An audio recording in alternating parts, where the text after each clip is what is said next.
7월 15일 토요일 하나님께서 이 시간 주시는 말씀은 사도행전 10장 34절에서 48절 말씀입니다. 10장 34절에서 48절 말씀.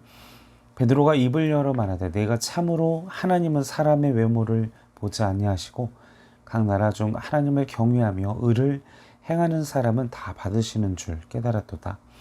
만유의 주 되신 예수 그리스도로 말미암아 화평의 복음을 전하사 이스라엘 자손들에게 보내신 말씀, 곧 요한이 그 세례를 반포한 후에 갈릴리에서 시작하여 온 유대에 두루 전파된 그것을 너희도 알거니와 하나님이 나사렛 예수에게 성령과 능력을 기름 붓듯 하셨음에 그가 두루 다니시며 선한 일을 행하시고 마귀에게 눌린 모든 사람을 고치셨으니 이는 하나님이 함께 하셨습니다.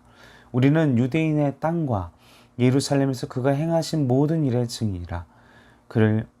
그들이 나무에 달아 죽였으나 하나님이 사흘 만에 다시 살리사 나타내시되 모든 백성에게 하신 것이 아니요 오직 미리 택하신 증인 곧 죽은 자 가운데서 부활하신 후 그를 모시고 음식을 먹은 우리에게 행하신 것이라.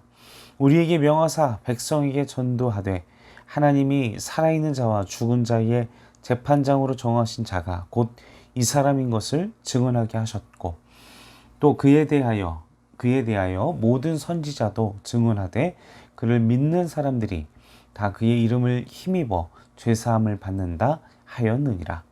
베드로가 이 말을 할 때에 성령이 말씀 듣는 모든 사람에게 내려오시니 베드로와 함께 온 할례 받은 신자들이 이방인들에게도 성령 부어주심으로 말미암아 놀라니 이는 방언을 말하며 하나님 높임을 들음이러라.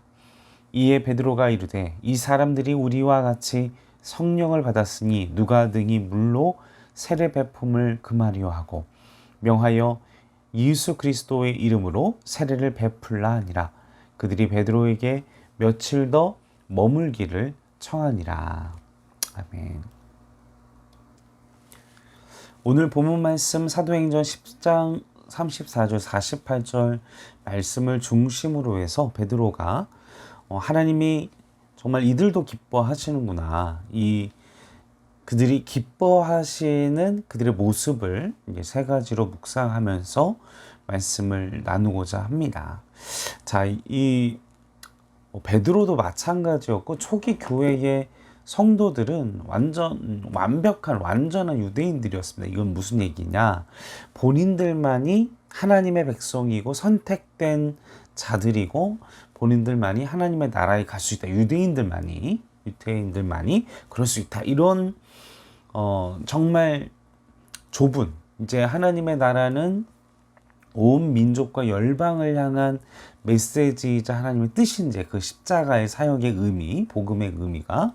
그런데 그 제자들과 이제 초기 교회의 성도들의 생각은 오직 유대인들로만 상당히 닫혀져 있고, 그래서 그들의 복음을 전하는 그리고 선교하는 이런 모습들을 보면 이 닫혀져 있는 유대인들끼리만 복음을 전하고 외국에 나가서도 이제 그런 모습들이 사도행전 초기에 보면 많이 보게 됩니다. 그들의 민족과 열방을 향한, 온 인류를 향한 하나님의 구원의 계획에 대하여 상당히 둔감하고 완벽히 복음을 깨닫지 못한, 하나님의 뜻을 온전히 이해하지 못한 그들의 좁은 식경과 그들의 좁은 사고, 좁은 그 신앙과 믿음의 모습들을 볼 수가 있는데, 그걸 깨트리는 사건이 오늘 함께 읽은 사도행전 10장, 이방인들에게도 성령의 기름을, 성령의 능력을, 성령의 권능을, 성령의 세례를 베풀어 주시는 모습을 보고 베드로가 그러면 세례를 베풀니 마땅치 않냐냐, 세례를 베풀지도 않았는데도 이방인들에게 성령이 임하시는 걸 보고 당연히 세례를 하면서 이제 그런 장면들이 오늘 나와 있습니다. 자, 그렇다면 하나님이 그 이방인들이 어떤 모습이었길래 그들에게도 이렇게 기뻐하시면서 그런 큰 은혜를 베풀어 주셨나? 우리 먼저 35절 말씀을 보겠습니다. 35절 말씀. 각 나라 중 하나님을 경외하며 의를 행하는 사람은 다 받으시는 줄을 깨달았도다. 그러니까 하나님이 기뻐하시고 하나님이 축복하시고 하나님이 은혜를 베푸시는 사람의 기준이 뭐라고 이야기를 하고 있습니까? 바로 하나님을 경외하며 의를 행하는 사람 이라는 것이죠. 그래서 또한 이 앞서서 본문, 오늘 본문 말고 이 30절, 33절 10장 말씀에 보면 이제 베드로가 하나님은 외모로 취하지 아니하시고 인종을 떠나서 민족을 떠나서 하나님을 경외하고 의를 행하는 사람들을 받으시는 분이시구나라는 것을 이제 베드로가 깨닫기 시작합니다. 그러니까 10장까지의 그 사도들도 그렇고 초기 교회의 성도들의 사고가 상당히 자신들 그 유대인들만으로 닫혀져 있는 좁은 식견과 그런 시각을 가졌다라는 것을 우리는 알 수 있죠.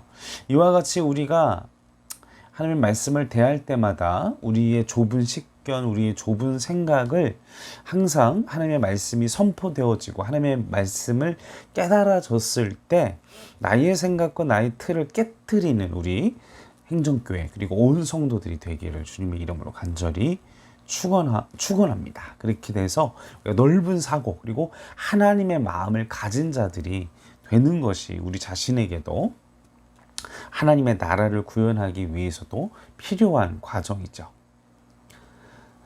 그래서 하나님이 축복하시는 자, 하나님이 기뻐하시는 자, 성령의 기름을 부어주신 자의 그 첫 번째가 뭐라고 했습니까? 여호와를 경외하고 하나님을 경외하고 의를 행하는 사람.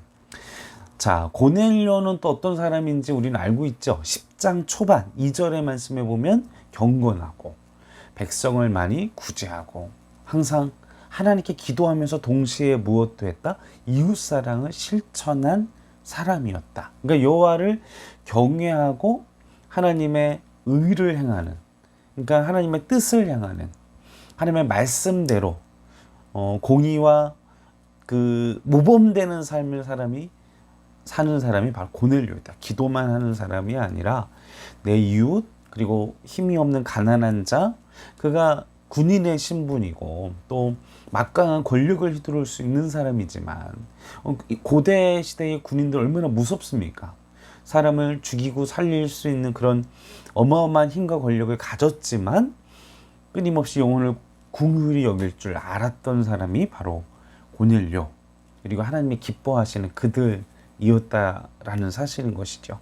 우리가 사회적으로 지위를 가지고 있고 내가 막강한 힘과 권세를 가지고 있더라도 그것으로 갑과 을의 행동을 하는 것이 아니라 정말 내게 주신 하나님의 은혜에 감격해서 정말 보잘것없는 나에게 이와 같은 자리와 이와 같은 권세와 이와 같은 것들을 행할 수 있는 것들을 주셨다면 정말 하나님의 사랑 안에서 이웃을 사랑하고 또 위의 사람 밑의 사람을 돕는 그런 개념이 아니라 영혼 내 영혼으로 형제 이 가족과 같이 대하는 마음으로 이웃을 대하고 사랑하고 품고 돕는 우리 고넬료와 같은 하나님이 기뻐하시는 성령의 기름을 성령의 축복을 내리시는 하나님의 자들이 되기를 간절히 소원합니다. 자, 둘째로 하나님이 기뻐하시는 하나님이 성령의 축복을 내리시는 자들은 어떤 자들입니까? 10장 42절 말씀 보십시오.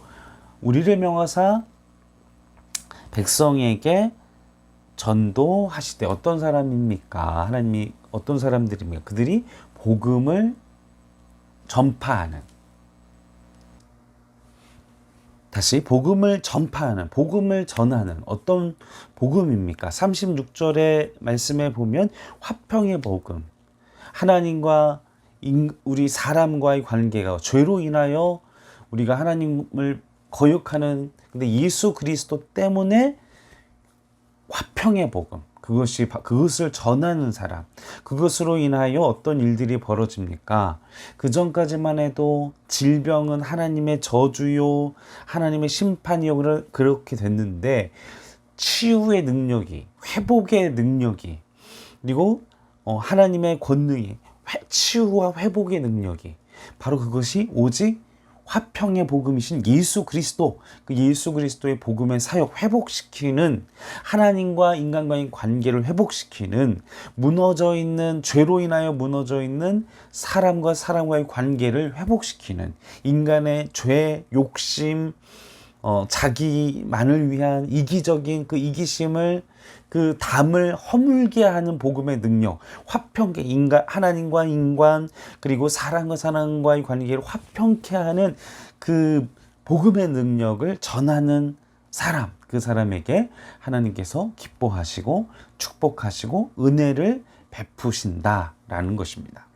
그것이 나를 살리고 내가 만나는 이웃을 살리고 우리 공동체를 살리기 때문에, 내가 만나는 사람, 내가 만나는 친구, 내가 만나는 직장 동료, 내가 만나는 그 이웃들이 이 화평의 복음을, 이 회복의 복음을, 이 살리는 복음을, 이 영혼을 치유하고 이 영혼을 세우는 복음을 알게 하는 일에 우리가 멈추지 않아야 한다. 이것을 지혜롭게 전해야 한다라는 것입니다. 그래서 우리가 동시에 행해야 될 것은 무엇입니까? 복음적인 삶을 살아야 된다는 것이죠. 우리가 말로만 내가 예수를 전하는 삶이 아니라 예수님의 말씀대로 정말 내가 예수님을 닮아가고, 그리고 내 이웃과의 관계를 회복시키는 것처럼 용서하고 사랑하고 품으면서 내 직장 동료, 내가 만나는 이웃, 정말 복음적인 삶, 용서의 삶, 희생의 삶, 십자가의 길을 걸어가는 회복의 삶으로 우리가 도전하기를 바랍니다. 그렇게 살아갈 때 우리는 하나님이 기뻐하시는, 성령의 기름을 부으시는 그런 사람들로 우리를 축복해 주실 줄 믿습니다. 마지막 셋째입니다. 마지막 셋째는 어떤 사람들입니까? 46절 말씀을 보겠습니다. 46절 함께 읽겠습니다. 이는 방언을 말하며 하나님을 높임을 들음이라. 자, 방언을 말하고 하나님을 높인다. 하나님을 높인다는 무엇이요? 하나님을 찬양하고 하나님께 영광을 돌려드리고. 자, 이 모습을 보고 유대인들과 베드로는 놀랐어요. 자신들이 성령 세례를 받는 것처럼 이들이 방언을 하고 막 성령의 권능이 임하는 걸 보고, 또 그들이 하나님을 높이는 모습을 보면서 그들은 엄청난 충격을 받습니다. 이들도 우리가 마가의 다락방에서 누렸던 하나님의 은혜를 누리는구나. 그래서 어떠한 상황 속에서도 자신의 삶의 자리 속에서 하나님의 은혜를 누린다면 하나님을 높이고 하나님을 찬양하고 하나님을 영광되게 해야 할 줄로 믿습니다. 여러분들이 예배 속에서 은혜를 누렸다면, 여러분이 기도 속에, 여러분이 말씀을 묵상하는 속에 하나님의 은혜를 깨달았다면, 하나님의 마음이 느껴졌다면, 여러분은 여러분의 삶에 끊임없이 하나님의 이름을 높이는 일, 하나님을 찬양하는 일, 하나님을 영광되게 하는 일로 달려가시고, 그 기회의 자리에서, 나를 높일 수 있는 자리에서 하나님이 높임을 받으실 수 있도록 지혜롭게 하나님께 여쭈으며 하나님과 동행하며 살아가시는 우리 행정교회 성도님들 되시길 주님의 이름으로 간절히 축원합니다. 함께 기도하시겠습니다. 아버지, 끊임없이 우리가 하나님을 경외하고 또 의를 행하고 오직 하나님의 뜻과 기준에 따라, 그리고 이 화평의 복음을 전하며 예수님을, 하나님의 사랑을, 내가 만난 하나님을 전하며 이야기하며 간증하며, 또한 우리의 삶 가운데 내게 주신 은혜를 잊지 않고 하나님을 높이는 삶, 하나님을 영광 돌리는 삶으로 나아갈 수 있도록 도와주시옵소서. 감사와 찬송과 영광을 올려드리오며 울고 나신 예수님의 이름으로 간절히 기도하옵나이다. 아멘.